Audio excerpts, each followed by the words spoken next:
University में जैसे ही sir ने अपना लेक्चर स्टार्ट किया, एकदम पूरी यूनिवर्सिटी फायरिंग की आवाज़ से गूंज उठी। सभी स्टूडेंट्स अपनी कुर्सियों से एकदम खड़े हो गए और खिड़कियों से बाहर देखने लगे। सर घबराते हुए दरवाजे पर आकर बोले, स्टूडेंट्स फ़ौरन पिछले दरवाजे से निकलो। यूनिवर्सिटी के दो अलग अलग ग्रुप में लड़ाई हो चुकी है और यूनिवर्सिटी के कई ब्लॉक्स उनकी जड़ में आ गए हैं। इसलिए जानी और माली नुकसान से बचने के लिए बाकी स्टूडेंट्स को भी जितनी जल्दी हो सके यूनिवर्सिटी खाली करने का कहिए। ये कहकर वह तो चले गए, लेकिन मेरे चेहरे पर एक डर फैल गया था। मैं घर वालों को कैसे बताऊं? और इस समय तो मेरे घर पर सिर्फ नानी है, बाकी के लोग तो दूसरे शहर में शादी अटेंड करने के लिए गए हुए हैं। मैं अपने पास से तेज़ी से भागते हुए स्टूडेंट्स को देखकर सोचने लगी, इनका तो कोई ना कोई आ जाएगा या ये खुद ही चले जाएंगे, मगर मेरा क्या होगा? मैं अपनी फाइल्स को मजबूती से हाथ में पकड़े सीने से लगाए अपनी सोचों में गुम थी। तभी एक ज़ोरदार आवाज़ सुनाई दी, सारे स्टूडेंट्स को यूनिवर्सिटी के पिछले दरवाजे से निकालो। मुझे कुछ समझ में नहीं आ रहा था कि मैं कहाँ जाऊँ। अचानक से मेरी नज़र जतिन पर पड़ी। वे मेरे बिल्कुल करीब खड़ा था। वह मुझसे बोला, मेरे साथ चलो। मैं क्यों आपके साथ चलूँ? मैंने गुस्से से उसकी तरफ देख कर बोला। वे कहने लगा, ये समय लड़ने का नहीं है। पिछले दरवाजे से अब तुम नहीं जा सकती क्योंकि वहाँ पर अब फायरिंग हो रही है। आप ये बात कैसे जानते हैं? आप तो यहीं खड़े हैं। मेरी इंसल्ट करने का तो तुम्हें शौक़ है। ये कहकर वे लंबे लंबे कदम भरता हुआ बाहर की तरफ चल दिया और मैं ये सोचने लगी कि ये लड़का हर वक्त मुझे हैरान कर जाता है। इसकी बहुत सारी बातें अजीबो-गरीब होती हैं। जैसे एक बार मैं यूनिवर्सिटी की लाइब्रेरी में किताबें सेट कर रही थी कि वह भागता हुआ आया और मेरी बाजू पकड़कर मुझे लाइब्रेरी से बाहर निकालने लगा। मैं कहती रही कि ये क्या बदतमीज़ी है, तुम्हें इतना हक किसने दिया कि तुम मुझे छू सको? मैं इतना ही कह पाई थी कि अचानक लाइब्रेरी में आग भड़क उठी थी। सब आग पर काबू पाने की कोशिश करने लगे। कुछ स्टूडेंट्स एडमिन की मदद मांगने के लिए भागे। जल्द ही आग पर काबू पा लिया गया था और बहुत सारी कीमती किताबें जलने से बच गई थी। सब जतिन की तारीफ़ कर रहे थे क्योंकि उसके कारण एक बहुत बड़ा हादसा टल गया था। अगर उसने समय पर एक्शन ना लिया होता तो फिर इतनी जल्दी आग पर काबू पाना मुश्किल था। मुझे लाइब्रेरी में बैठना अच्छा लगता था। ये जगह पूरी यूनिवर्सिटी में मेरी मनपसंद थी। यहाँ पर यूनिवर्सिटी के शोर शराबे से दूर अपनी मनपसंद किताबों को पढ़ती थी। लेकिन लाइब्रेरी की आग में बाल बाल बच जाना सिर्फ जतिन के कारण हुआ था। वह अक्सर मुझसे कोई ना कोई बात करने का बहाना ढूंढता रहता था। मैं यूनिवर्सिटी में किसी से ज़्यादा बातचीत नहीं करती थी। बड़ी खामोशी से क्लास में आती थी और उतनी ही खामोशी से उठकर चली जाती थी। मेरी क्लास फेलोज़ मेरा नेचर समझ गए थे, इसलिए मुझसे दूर दूर ही रहते थे। बस एक जतिन ही था जो मेरे आसपास ही घूमता रहता था। मुझे अपना यूनिवर्सिटी में पहला दिन आज भी याद था। जब मैं क्लास में आई तो कोई भी सीट खाली नहीं थी। मैं इधर उधर देख रही थी कि अचानक एक मर्दाना आवाज़ सुनाई दी। उसने खाली सीट की तरफ इशारा किया तो मैं हैरान हुई कि इस लड़के ने मुझे अपनी सीट क्यों दे दी। मैं उसकी तरफ देखते हुए सीट पर जा बैठी, जबकि वह 1 घंटे की क्लास में लगातार खड़ा रहा।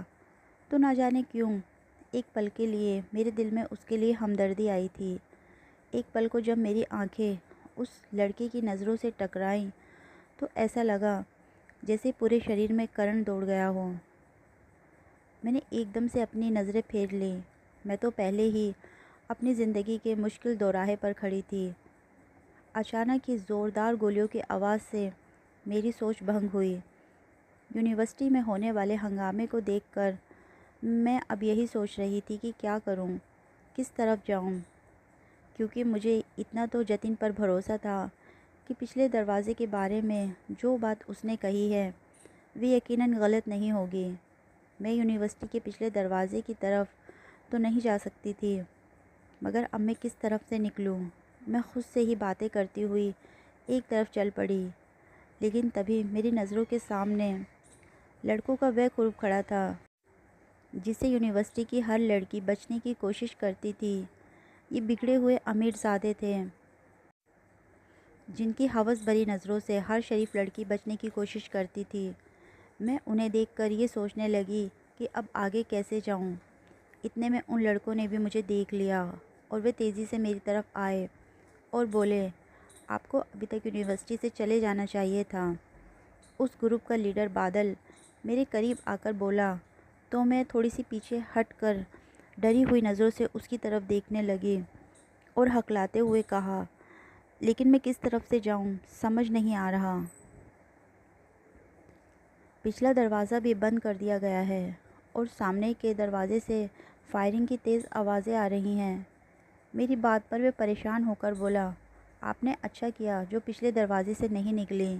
वहाँ पर तो कई स्टूडेंट ज़ख्मी हालत में पड़े हुए हैं और सामने वाले दरवाजे पर जो भी जाता है गोलियों का निशाना बन जाता है। लेकिन आप घबराएं नहीं, एक सेफ़ रास्ता है जिससे हम निकल जाएंगे। आप मेरे साथ चलिए। अपनी बात पूरी कर कर वह सब तो आगे बढ़ गए और मैं सोचने लगी कि इन लड़कों के साथ जाऊं या नहीं, क्योंकि पूरी यूनिवर्सिटी में उनकी रेपुटेशन अच्छी नहीं थी। लेकिन सिचुएशन ऐसी थी कि मैं वहाँ पर ज़्यादा देर खड़ी नहीं रह सकती थी, क्योंकि ना तो मुझे अपने क्लास फेलोज़ नज़र आ रहे थे और ना ही कोई टीचर देखने को मिल रहा था। पूरी यूनिवर्सिटी में अगर कोई आवाज़ आ रही थी तो वह सिर्फ गोलियां चलने और शोर शराबे की। मुझे सोचता देखकर बादल ने चलते चलते मुड़कर मेरी तरफ देखा और कहा, मिस निशा कम ऑन, जल्दी कीजिए, आपको यहाँ पर अकेले खड़े रहना ठीक नहीं है। उसकी ये बात सुनकर मैं और भी ज़्यादा डर गई। बादल के साथ जाने के अलावा मेरे पास कोई और ऑप्शन नहीं बचा था, तो मैं उसके पीछे पीछे चल पड़ी। उसके ग्रुप के बाकी लड़के हमारे पीछे आने लगे। अब आगे बादल था, बीच में मैं थी और उसके ग्रुप के लड़के हमारे पीछे आ रहे थे। अचानक चलते चलते बड़े से हॉल के सामने आकर बादल रुक गया और फ़ौरन उस हॉल में दाखिल हो गया, तो मैं भी उसके पीछे अंदर आ गई। हॉल के अंदर आते ही उन लड़कों ने फ़ौरन ही दरवाज़ा बंद कर दिया, तो मैंने एकदम से पलट कर कहा, दरवाज़ा क्यों बंद किया है? बादल ने मेरे कंधे पर हाथ रखते हुए कहा, रिलैक्स, क्यों घबरा रही हो? बाहर तेज़ फायरिंग हो रही है। कोई भी गोली हमें ज़िंदगी से आज़ाद करा सकती है। बेहतर यह है कि यहाँ थोड़ी देर रुक कर इंतज़ार कर लिया जाए। उम्मीद है थोड़ी देर बाद मामला ठंडा हो जाएगा। जैसे ही फायरिंग में कमी आएगी तो हम सब यहाँ से निकल खड़े होंगे। न जाने क्यों मुझे उसका ये कहना झूठ सा लगा। मैंने उससे कहा, मेरे ख़्याल में तो हमें यहाँ से निकल जाना चाहिए, लेकिन मुझे ऐसा महसूस हुआ कि उसके दोस्त मुझे अपने घेरे में लिए हुए खड़े हैं। ये सिचुएशन बेहद खौफनाक थी। मैं उस वक्त उन लड़कों के घेरे में खड़ी थी जिन्हें यूनिवर्सिटी में शैतान के नाम से जाना जाता है। ये मैंने किस पर भरोसा कर लिया?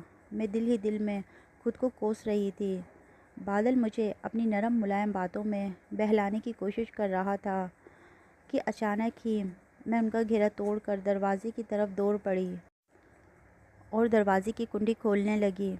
बादल ने मेरा बाजू पकड़कर मुझे अपनी तरफ खींचा और बोला, क्या हो गया? इतनी परेशान क्यों हो गई हो? वह मुझे खुद के करीब करके बोला तो उसके मुंह से आती हुई अल्कोहल की बदबू से मुझे पता चला कि बादल ने ठीक ठाक नशा कर रखा है। मैंने अपना बाजू उसके हाथों से छुड़ाते हुए कहा, मैं परेशान नहीं हूँ, मुझे बस बाहर जाना है। मैं एकदम से बोली तो बादल ने मुझे अपनी बाहों में लेकर ज़बरदस्ती करने की कोशिश शुरू कर दी, तो मैं चीख कर बोली, ये क्या कर रहे हो? तुम्हें शर्म नहीं आती? इसमें शर्म वाली क्या बात है? थोड़ा सा माहौल बन जाएगा तो हमारा स्ट्रेस भी कम हो जाएगा। उसकी बात पर उसके दोस्त कहकहा लगाने लगे तो मैं रोने वाली हो गई। इससे पहले कि बादल के दोस्त दरवाज़ा बंद करते, एक ज़ोरदार दरवाजे पर धक्का लगा और वह सब मुँह के बल जा गिरे। वे सब एकदम से ज़मीन से उठे और दरवाजे की तरफ बढ़े ही थे कि सामने उन्हें जतिन खड़ा दिखाई दिया। जतिन ने मुझे फ़ौरन इशारा करते हुए बाहर निकलने का कहा। बादल के दोस्त जतिन को अपने घेरे में लेकर खड़े हो गए, तो जतिन ने अपने बाजू फैलाते हुए उन्हें रोकने की कोशिश की, लेकिन वे किसी बदमस्त हाथियों की तरह जतिन के ऊपर चढ़कर और उसे लातों और घूंसों से मारने लगे। अचानक उनमें से एक ने जतिन के पेट पर चाकू मारा और उसे जख्मी कर डाला।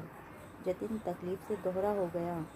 तभी एक ज़ोरदार गोलियों का धमाका उस हॉल के शीशे से टकराया और एक खौफनाक धमाका पूरे हॉल में हुआ। चारों तरफ धुआं ही धुआं फैल गया। तो जतिन ने इसका फ़ायदा उठाते हुए फ़ौरन मेरा हाथ पकड़ा और बाहर की तरफ भागा।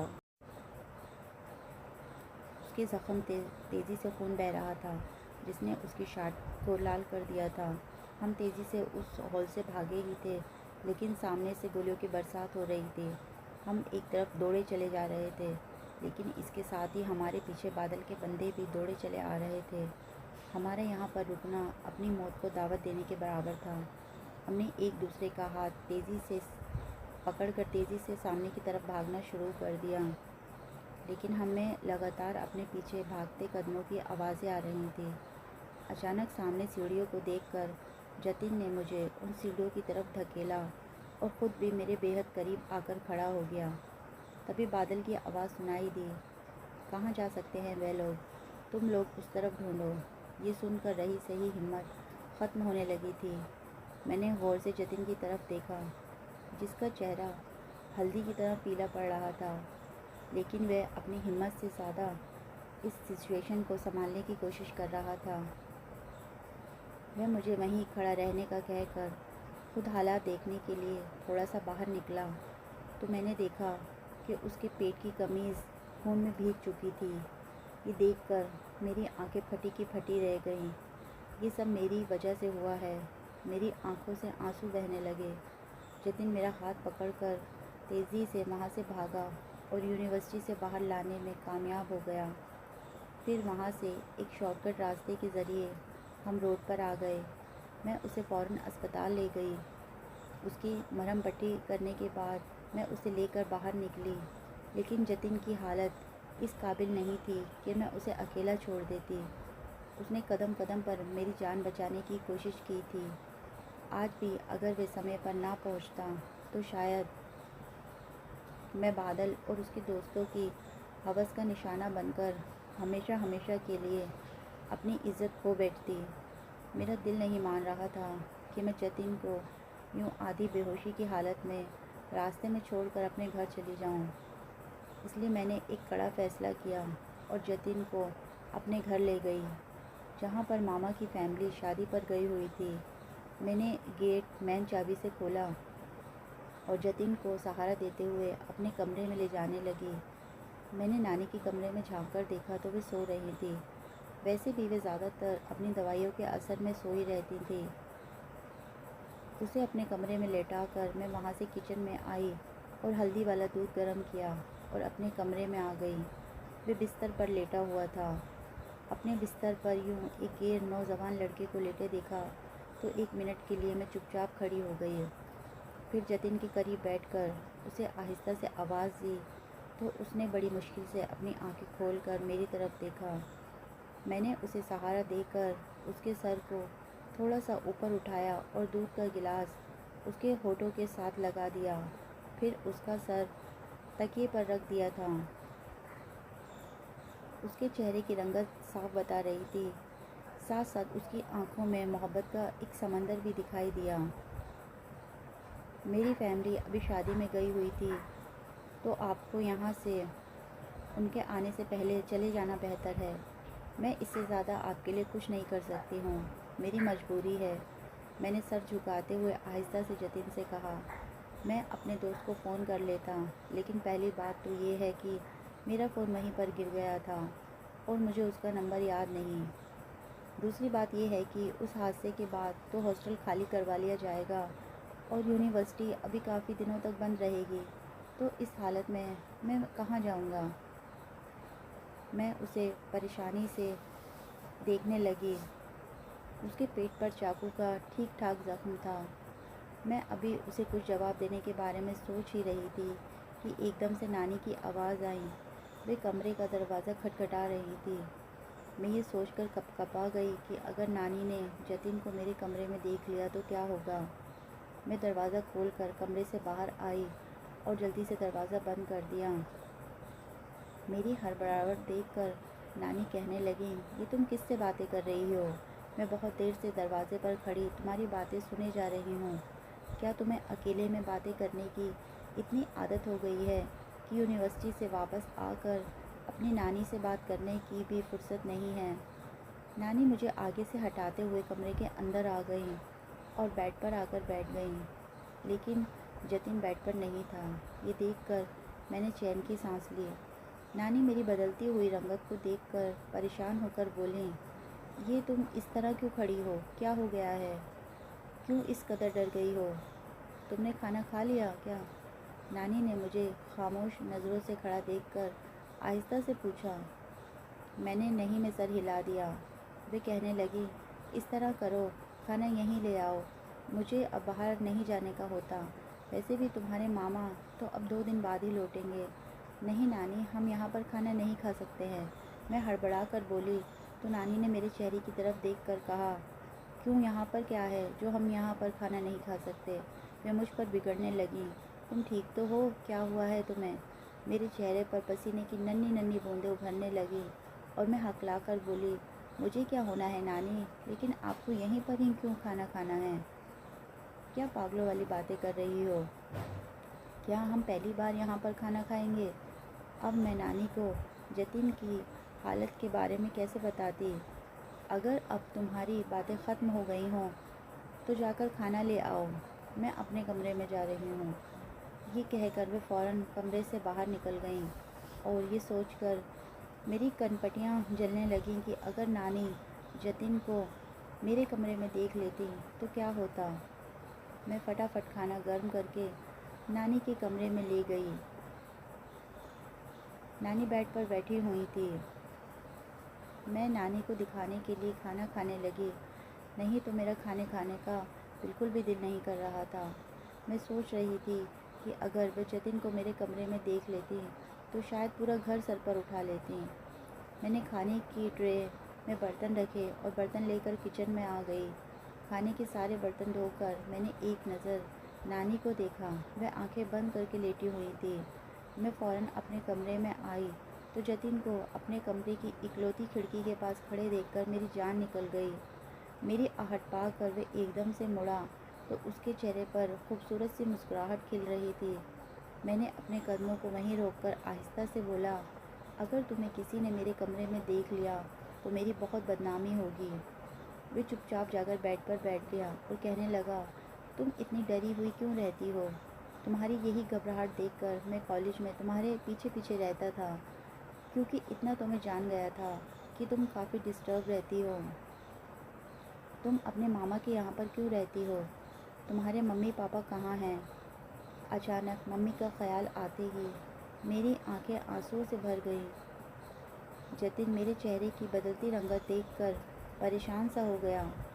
सब ठीक तो है निशा, क्या हुआ है? तो मैं रो पड़ी और उसके सामने अपना दिल खोलकर रख दिया। मेरे पापा की डेथ के बाद मेरी मम्मी ने दूसरी शादी कर ली, लेकिन मेरे सौतेले बाप ने मुझे कबूल नहीं किया। हालांकि जब उनका रिश्ता मम्मी के लिए आया था तो नानी ने साफ साफ मेरे बारे में उन्हें बता दिया था। जब उन्हें कोई एतराज़ नहीं हुआ था, उन्होंने साफ साफ कहा था कि मम्मी मुझे अपने साथ रख सकती हैं। तो नानी के साथ साथ मम्मी भी बहुत खुश हुई थी, क्योंकि मम्मी दिल से यही चाहती थी कि वह मुझे अपने साथ लेकर जाए। वैसे भी यहाँ पर मामी और उनके बच्चे मुझे और मम्मी को बिल्कुल भी बर्दाश्त नहीं करते थे। ऐसे में मम्मी मुझे यहाँ छोड़ने का रिस्क नहीं लेना चाहती थी। मम्मी ने खुशी खुशी शादी कर ली, लेकिन शादी के दूसरे महीने ही मेरे सौतेले बाप के रंग बदलने लगे। वे मेरी हर बात से चिढ़ते थे। उन्हें मेरा उस घर में चलना फिरना, खाना पीना, हंसना बोलना तक बुरा लगने लगा था। मेरी वजह से वे अक्सर मम्मी से बिना वजह उलझने लगे थे और उनके बीच बिना कारण लड़ाइयाँ होने लगी थी। मम्मी बहुत परेशान थी। उन्हें समझ नहीं आ रहा था कि वे क्या करें। ना वे मुझे छोड़ सकती थी, ना ही वे मुझे अपने पास रख सकती थी। फिर नानी ने कहा, इसे मेरे पास छोड़ जाओ, तुम अपनी ज़िंदगी गुजारने की कोशिश करो। तो मम्मी ने अपनी शादीशुदा ज़िंदगी बचाने की खातिर मुझे यहाँ छोड़ दिया। मैं किसी सूरत यहाँ नहीं रहना चाहती थी। मैंने मम्मी के आगे हाथ जोड़े, उनके आगे मिन्नतें की, लेकिन मम्मी नहीं मानी। वे मुझे कभी गुस्से से कभी प्यार से समझाने लगी कि मैं तुम्हें अपने साथ लेकर नहीं जा सकती, तुम्हें यहीं रहना पड़ेगा। मम्मी का मसला तो मुझे यहाँ छोड़कर हल हो रहा था, लेकिन मेरा मसला तो वही था। मैं उस घर में भी पराई थी और मैं इस घर में भी पराई थी। सौतेले बाप के घर में मुझे हंसने, बोलने, खाने पीने की आज़ादी नहीं थी, तो यहाँ पर भी यही सूरत हाल था। मामा मामी और उनके बच्चे मुझे बोझ समझते थे। यहाँ पर अगर मैं किसी के दम पर रह रही थी तो वह नानी थी। वही मेरी यूनिवर्सिटी का ख़र्चा भी बर्दाश्त करती हैं, और जो मैं ढंग का थोड़ा बहुत यहाँ खाना खा लेती हूँ तो यह भी उन्हीं की वजह से है। मैं नहीं जानती थी कि मेरे पापा की डेथ के बाद मेरी ज़िंदगी इतनी पेनफुल हो जाएगी। अब अगर किसी ने तुम्हें यहाँ देख लिया तो पता नहीं मेरे साथ क्या होगा। अब तुम्हें किसी से डरने की ज़रूरत नहीं है। तुम्हारा जैसे दिल चाहता है वैसे रहो, जो खाने पीने को दिल करता है वही खाओ, कोई अब तुम्हें नहीं टोकेगा। तुम्हें शायद ये बात समझ में नहीं आ रही कि तुम एक मर्द हो, तुम्हारा एक लड़की के साथ रहना मुनासिब नहीं है। तुम कहीं और अपना ठिकाना ढूंढ लो, तुम्हारा यहाँ रहना ठीक नहीं है। मैंने तुम्हें आधी बेहोशी की हालत में अपने कमरे में लेकर आई थी और अपने घर वालों से छुपा कर तुम्हारी खिदमत कर रही हूँ, लेकिन अब तुम्हारे ज़ख्म काफ़ी ठीक हैं, ज़ख्म भी ज़्यादा गहरा नहीं है, इसलिए बेहतर है कि तुम यहाँ से चले जाओ। अच्छा, 1-2 दिन में चला जाऊँगा, उसने बड़ी बेशर्मी से बेड पर लेटते हुए कहा। वह तो अच्छा था कि मामा मामी घर पर नहीं थे। मैं अक्सर अपने कमरे से निकलकर नानी के कमरे में रात को सोने के लिए जाती, तो नानी के खर्राटे मुझे सारी रात जगाते रहते। मैं बुरी तरह से तंग थी। एक दिन अचानक मेरी मम्मी कमरे में आ गई और मेरी तरफ देखकर बोली, क्या बावली हो गई हो? तुम्हारी नानी ने बिल्कुल सही कहा था कि कमरे में न जाने किससे बातें करती रहती है। क्या हो गया है तुम्हें? पता नहीं आप लोगों को क्यों लगता है कि मैं किसी से बात कर रही हूँ। मैं तो अपने नोट्स पढ़ती रहती हूँ। पता नहीं आप लोगों को ऐसा क्यों लगता है कि मैं किसी से बात कर रही हूँ। नहीं निशा, ऐसा लगता है जैसे तुम किसी से लड़ रही हो। भला पढ़ाई ऐसे लड़ लड़ के थोड़ी ना पढ़ी जाती है। मेरी मम्मी बात करते हुए दाएं बाएं भी देखने लगी, जैसे उन्हें शक हो कि इस कमरे में मेरे अलावा भी कोई और है। न जाने क्यों मुझे अपनी मम्मी का यूँ ताक झांक करना एक आँख भी नहीं भा रहा था। अच्छा, मैं तुमसे ये कहने आई थी कि मैंने तुम्हारा रिश्ता तय कर दिया है। अपनी माँ की ये बात सुनकर मैं परेशान हो गई। वे तुम्हारे सौतेले बाप का भांजा है, परचून की दुकान है उसकी। तो मैंने हाँ कर दी है। सोचा तुम्हें भी बता दूँ। मैं उन्हें देखने लगी कि ये मुझे उस ख़ानदान में बिहा रही हैं जहाँ मुझे कभी कबूल ही नहीं किया गया। मैंने फ़ौरन इनकार कर डाला तो मेरी मम्मी दो टूक लहजे में कहने लगी, मैंने बात फ़ाइनल कर दी है और अब तुम्हें वही करना पड़ेगा जो मैं कहूँगी। मैं अभी कुछ कहने ही वाली थी कि अचानक बाथरूम का दरवाज़ा खुला और जतिन उसमें से निकलकर सामने आकर खड़ा हो गया। तो मेरी मम्मी हक्का बक्का रह गई और मेरी तरफ देखकर बोली, ये कौन है? अपना परिचय मैं खुद ही करवाता हूँ। मेरा नाम जतिन है, मैं इनका क्लास फेलो हूँ। मैंने घूमकर उसकी तरफ देखा कि मैंने इसकी इतनी खिदमत की और इसने ठीक होते ही मुझे मेरी माँ के सामने शर्मिंदा कर डाला। मेरी मम्मी ने मुझे घूरती हुई नज़रों से देखा और पूछा, ये सब क्या है? जतिन मेरे करीब आया और मुझसे बोला, मुझसे शादी करोगी? यकीन रखो मैं तुम्हें बहुत खुश रखूँगा। बाकी दूसरा ऑप्शन तुम्हारी मम्मी के पास है। अगर तुम वहाँ शादी करना चाहती हो तो मैं तुम्हारे रास्ते में नहीं आऊँगा, लेकिन याद रखना तुम वहाँ कभी खुश नहीं रहोगी।